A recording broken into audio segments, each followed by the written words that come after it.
Mr. Hollywoods, Oh, not you guys. have you opened your personalized deals from Otto Sergey? Wait, no. 300 selfies, spray tan appointment, modeling agency, rejection. Ah, found it. Your personalized car insurance deals from Otto Sergey, already done for you. Ah, simples. It's a bit dry. Just make it simples with personalized deals delivered from Compare the Market. So this ad showcases the end of our story. Launched in last December, it showcases how Otto Sergey is calculating 120 million different pricing recommendations for tens of millions of people across the UK. But this isn't how this story started. When this story started, none of this seemed possible. There was just a faraway future abstract reality that we were all aiming for and trying to achieve. So in the next 20 minutes, I want to walk you through 9 months worth of transformation and focusing on 5 key enablers that made this project a success. A transformation that was probably the quickest, the fastest, the most challenging transformation, but also the most rewarding of my career.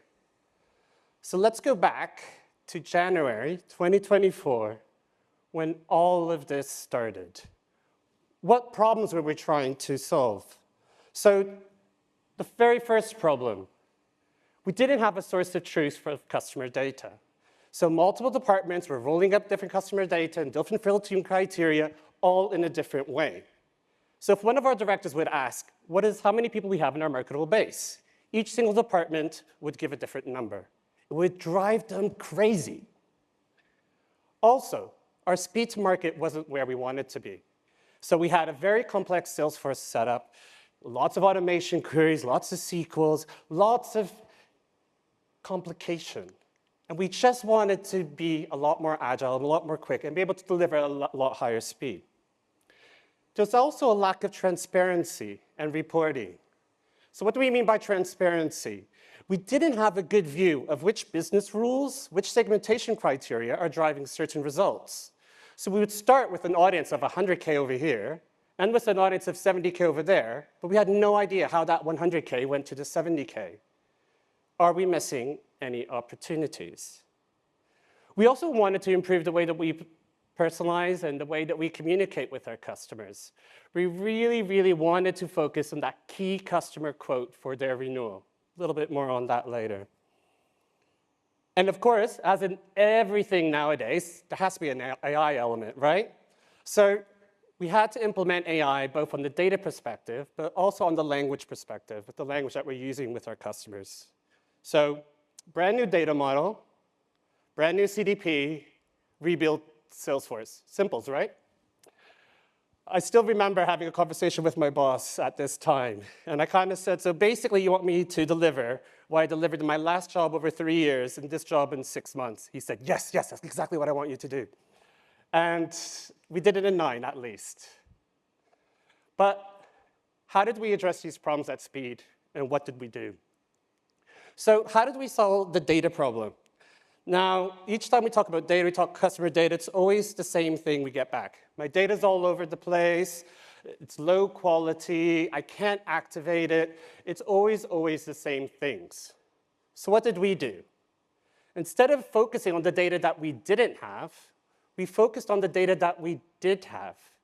How do we better use the existing data sets that we already have in Redshift, that we already have in our cloud infrastructure? How do we use them in a better way? And exactly that, the actionable customer view was born.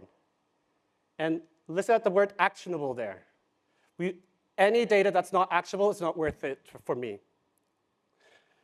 So we looked at all of those data sets, and we created a really, really simple data model that's highly QA'd, high quality, that we can really use and then share with all of downstream systems. So we looked at thousands of different data variables, hundreds of different tables, and created a really simplified data structure that my whole team could understand and the rest of the business could understand. We have a customer consent table. Customers could have certain inquiries and sales. Customers could be redeeming certain rewards with us. Certain data science model score. an automated price coming in from our insurers. They could have been on the website or our app a few days ago. And how are all these different channels interacting with customers, and how are customers engaging with those channels in order to drive all of that reporting?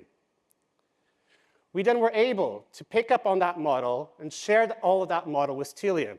So we're able to do all of the advanced segmentation and decisioning all on the platform, moving away from a SQL-based methodology and pushing that into a drag-and-drop interface. But how do we increase our speed to market? So when I started, I had one of my specialists came up to me and said, you know what, our campaign management system is just using too many hats. And it was trying to do too many things. It was trying to do data modeling. It was trying to do customer matching. It was trying to do calculated fields. It was trying to do decisioning. It was trying to do activation. It was just wearing too many hats. So what we did, we moved all of that complexity to more upstream fit-for-purpose systems. So on one side, we moved all of the complex customer matching, calculated fields, we moved that all into Redshift. And when it came to campaign segmentation and decisioning, we moved all of that to Telium. So by moving all of this complexity out of Salesforce into these more fit-for-purpose systems, we're really able to really simplify our campaign building process, increasing our speed by a fourfold in terms of the amount of campaigns that we create and what we can do. But how are we actually driving better customer personalization? And this is where the AI element comes in. So our biggest problem that compare the market is, on average, for every sale that I have, a customer has 8 different inquiries. So people come to our website and make multiple inquiries, give us multiple data sets. They're constantly searching. They keep on changing their data as they inquire with us. So what is that winner inquiry when the customer comes up for renewal that I'm going to communicate with you about? What is that highest inquiry that has the highest propensity to convert? And we knew that we weren't actually serving our customers the best way. We weren't providing that customer experience needed in order to make an ad like that. So what do? We brought in the AI. But we didn't just throw everything to the AI and wait for the best. No. We first focused on data hygiene. So we looked at all of our inquiry information, gave a data quality score. Let's take out any type of inquiries which has like erroneous information, not complete, and has some type of spamming indication. Put that aside. We then focus on top rules for conversion. So one of our analysts came up to me and said, Saul, I don't need an advanced AI model just to say that before your renewal date, we should communicate to you. So there were certain data signals that were so strong that we just put those data signals aside and focused the AI bit on the remaining of the inquiries. Guess what? If you're 30 days up for renewal, you probably should talk to you about your renewal. So we were able to put that aside and then give the remaining data set to AI, scoring all of our different inquiries and looking at both sales files, sales matching, and look at all of these different variables and giving them a top conversion score. We then give that winner inquiry to our insurance partners, our panel. We get all of their prices, receive all of their prices back, and then push all of this information for Telium for decisioning. So that advanced campaign logic, segmentation criteria, which day to contact the customer, what time to contact the customer, all of that is managed all through Telium. And through that, every year, we're able to calculate 120 million different pricing combinations for tens of millions of people all across the UK. But how do we set up our ways of working? So at a project like this, to move at this type of speed, you have to have a certain ways of working. And at Compare the Market, we have a concept of mission team. So mission teams are multifunctional teams that consist with everyone from multiple different departments, all aligned on a single goal. All goal was how to make AutoSerge real in the next 9 months. So everyone was part of this mission team. CRM, data engineering, product, data governance, InfoSec, data science, reporting, compliance, marketing. Everyone was part of this one mission team, and everyone was empowered to make the decisions needed in order to deliver at pace. So if a problem 1 came in, we would solve it. Problem 2, no problem. Problem 3, simples. But our mission teams wasn't just CTM employees. Our mission teams also included our partners. So our partners were part of the mission team. We had a Telium person, Merkle person, Movable Ink, Jacquard, Salesforce. Everyone was united in this one mission team trying to achieve that end goal. Going to our daily stand-ups, engaging, and solving all of the problems that we had along the way. And guess what? At the end of the project, you couldn't even differentiate who was a compare-the-market employee versus a partner. That's how united we were, and that's how passionate we were in order to get stuff done. Results? We're able to activate 122 use cases across hundreds of campaigns, funneling 80% of our department's revenue in just 6 months. Focusing on the campaigns with the less data complexity, easier ones, and as we were kind of learning the tool, learning how to work with it, training on it, we went to the campaigns that have the higher complexity. But how did we actually gain support and inspire the business? So important in projects like these. How do we communicate to the rest of the business of what we're doing? How do we inspire every single employee at Compare the Market into the customer changes that we're doing? How do we get ExCo on board and inspire our ExCo colleagues? Well, imagine this. Imagine that you're 3 months within the project, 1 week away from our first delivery going live.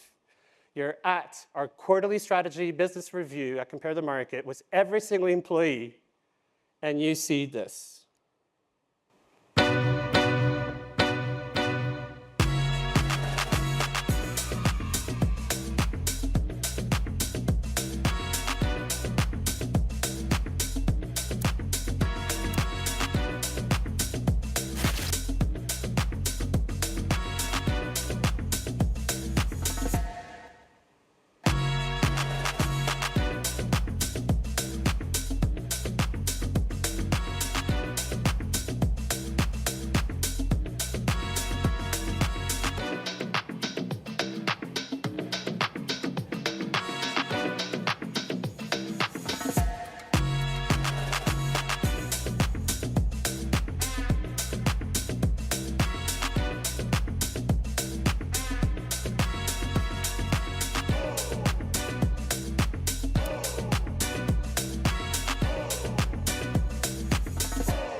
Excited?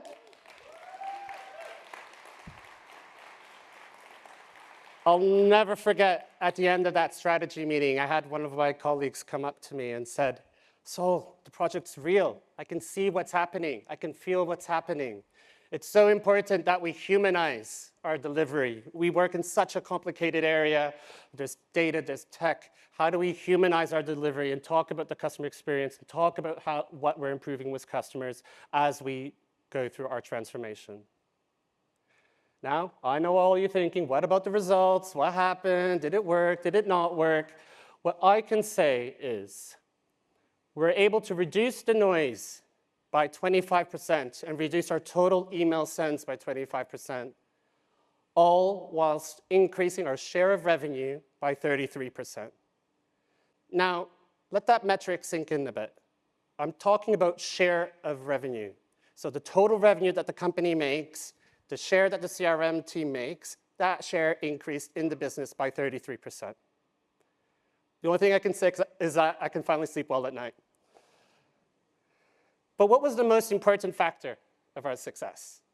That one thing that if you get right, any digital transformation project will be successful and any technology can work.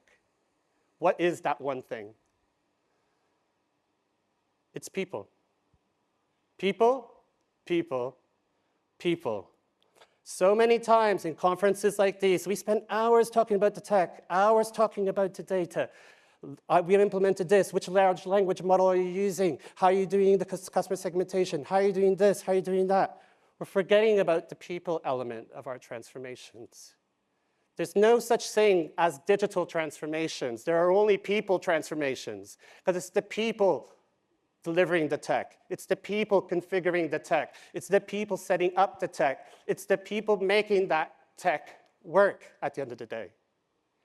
And it was so, so fulfilling to see people throw at themselves at the brand new technologies, be all trained up on these things, to have stories like Kaylin, what Kaylin was sharing with us yesterday, where she just threw herself to a brand new technology that she didn't know, she learned it, she championed it across the business. That's where the true transformation and change lies. We even changed our team structure. So we had a very classic team structure where we had campaign ops, the campaign specialists, campaign strategy, and we changed that. Because guess what? CRM teams work with a lot of data. So we have our own data team. And that data team has certain data analysts really helping us segment our campaigns and really helping us driving that data element. We also created a brand new personalization team, which is that team that manages Telium CDP, which is the team that's in charge to look at end-to-end customer experiences across all of our channels. We also started the Telium Roadshows. So we started this last month, where we sat down with the PPC team, explained all of the functionality of Telium, all the opportunities of Telium, all the data that Telium contains, so that we can really drive that CDP adoption across the business. But who are the true heroes of this story? The true heroes of this story is the project team. They're the ones that put in all the work. They're the ones that made everything happen. And they were the ones that, even on the hardest of days, made me want to come into work. So to all of them, and some of you are here today, a big thank you.